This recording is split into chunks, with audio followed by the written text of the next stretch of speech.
Hey, what's up, my cochinos and cochinas? It's the homie, Big Homie Juan, aka Wendy's baby daddy. I'd like to welcome you back to another mukbang, gangbang, finger bang, do your thing. I don't got the bandana today, because I was getting drunk over the weekend and I lost it and shit. Don't know how that happened. But anyways, today we're gonna get into a keto bowl. This is a low carb bowl from fucking Chipotle. I don't recommend getting this. I recommend getting a burrito double wrapped, but sometimes you gotta do what you gotta do and stay away from the carbs and shit. Stay away from the carbs. And then also we got the fucking chile on the side, homie. Salsa and whatever. Con chili. And so what we're going to do today is we're going to get into this, the same way I got into your Heine. And then we're also going to talk about the time that I sold Coke at the flea market. That's what we call it out north. I think out south they call it more like the swap meet and shit like that. So yeah, the time I sold Coke at the swap meet.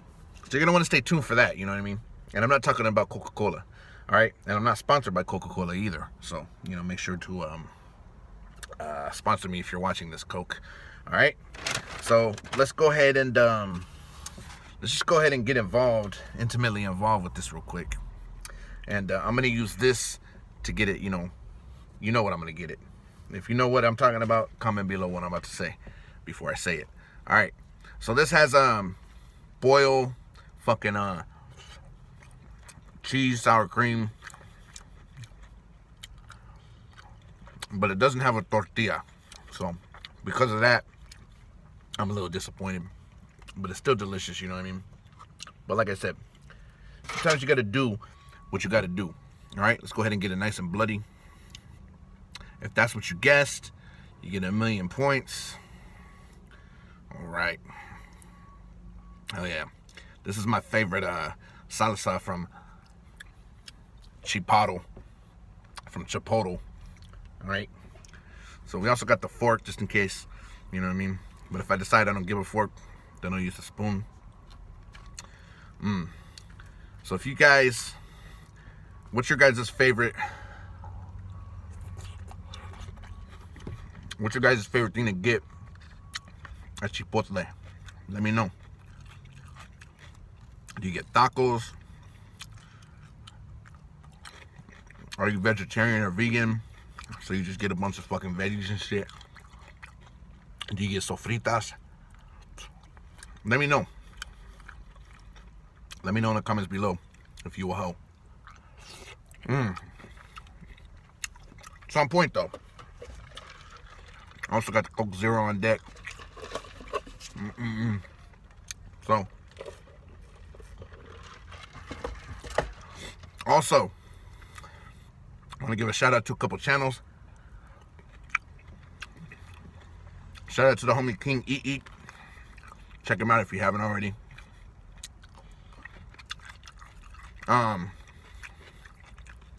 Shout out to the homie Snoopy Eats 408. Shout out to the Missing Tooth Mukbanger. Shout out to Canna's World.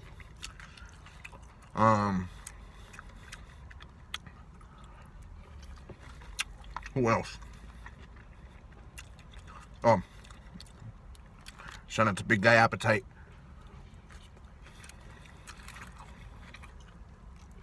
I'm getting down, homie. All right. Oh, also shout out to Tasty Motive. Come back, homie. Where you at? We miss you. Let's do an in-person collab. You don't even got to come to Stockton. I'll come to LA, homie. Let me know. All right. We'll do like we said before. We'll do a beer run. We'll record it. Hopefully, the people don't report it. Because if they do, then we're fucked. We'll do a beer run. You know what I'm saying? We'll grab on some fucking, some of that, fucking SoCal comida. And then, we'll do a drunk live. Let's come back, you know what I mean? Alright. So the time I sold Coke at the flea market. So, this is back in like 2002, about 18 years ago. I was around 20 years old. Yes, I'm that old. I'm almost 38. You know, I look 39, but I'm almost 38. So, I was trying to hustle and make some money, you know what I mean? I was trying to do everything the right way.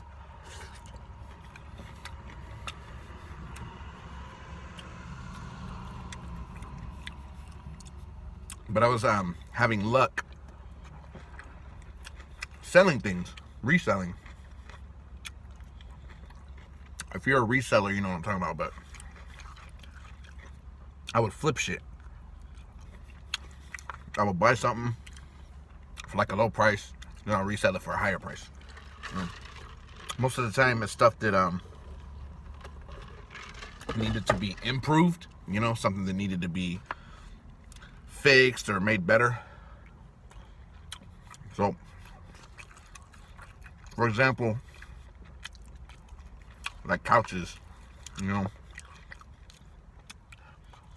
buy a couch, clean the shit out of it, and clean all the fabric, and you can sell it for an extra $100 or something. All right. So that was my deal.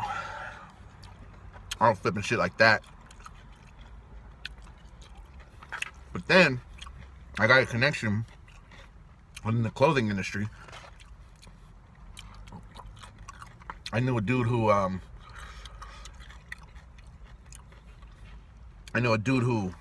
fucking made t-shirts in bulk. So I don't know if you've ever been to a swap meet or a flea market and you see people sell shirts like 3 for $10 or something, and it just says California or some kind of shit like that. I started that shit, right? So back then they didn't have them. And my boy got this fat ass discount, and then he gave me even more of a discount. So he's like, the more you buy, the more you can save. So I had some money set aside, and I was like, fuck it, I'll buy like 1,000 shirts. You know, I'll eventually sell them all. So I bought 1,000 shirts for not even that much, like $300 or something, right? And then he didn't even charge me to get stuff printed on him, because he had his own fucking machine to do all that. And he was just trying to get his name out too, you know what I mean? So I was just like, we need to get a little something on it, you know? We only got so much shit that we could put on there. What's something that people will really like? I thought the whole California theme, you know, California, you know, this little. I wasn't good at art. I had my homie Art who was good at art. His name was Arturo. He was good at art. So the homie Art actually did the art, you know what I mean? I did the designs and shit for the shirt. Excuse me. Con permiso.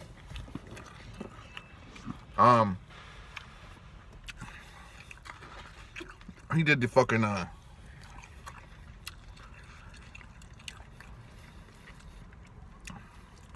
he did the fucking art. So anyways, to make a long story even longer, we got the design going, and my homie got the shirts to me. So I had 1,000 fucking shirts, right? 1,000 fucking shirts. I started slinging them at the flea market. I tried to sell them for like $10 each at the beginning. Well, really wasn't getting any bites at that moment.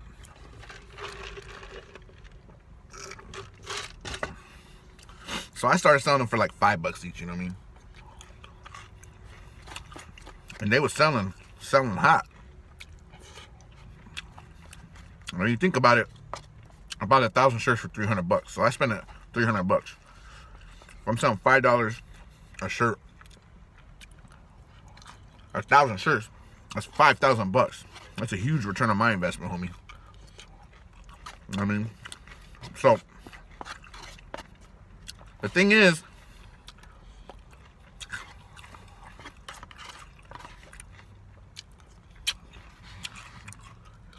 all right, all we got is little garden vegetables and shit left that I ain't gonna eat. So the thing is, I sold a good amount of shirts at the beginning. You know, I probably got off at least 100 shirts or something like that, right? But then shit slowed down. You know, there's competition out there. Other people noticed what I was doing. They started kind of doing their own variations of it, which I couldn't hate because it wasn't anything they were doing wrong. You know what I mean? So I was like, fuck. I still got fucking 900 shirts left, you know what I mean? So I came across a homie who was like, hey, bro, I got a perfect idea for you, right? He's like, fuck the shirts, bro. We can make you some real money, all right? So here's what you're gonna do.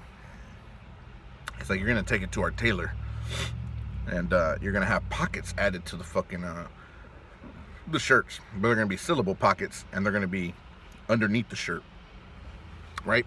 So kind of like underneath the shirt, there's gonna be a pocket in there and shit, you know what I mean?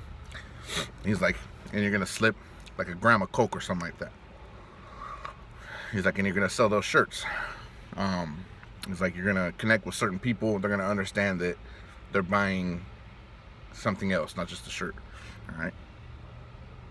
And so my boy had the clientele and everything. He's like, he just needed a way to get his Coke out without being suspicious and shit like that. And he thought me getting rid of these shirts would be a good way for him to get his Coke out. So he's like, I'm gonna give you, you know what I mean, so much money to be able to get it out. And ended up making quite a few G's from doing this, you know, more than the fucking 5,000 I would have made for the shirts, let's put it like that. And so started slipping Coke inside of the shirts. Shirts were going like a motherfucker. I mean, it got a little obvious towards the end because you had, you know, these skinny motherfuckers coming up buying shirts that were like 3X, and because I had quite a few different sizes, so the shit kind of got obvious at the end. But luckily, I stopped at the, you know, once I was done with all 900 shirts that I had left, I stopped there, and I was like, cool, you know what I mean? I made it good. I'm not going to tell you the exact amount, you know, just in case they ever trace it back. But I made over 20, I'll say that. I made over 20K selling these shirts. These shirts with a little extra, you know what I mean?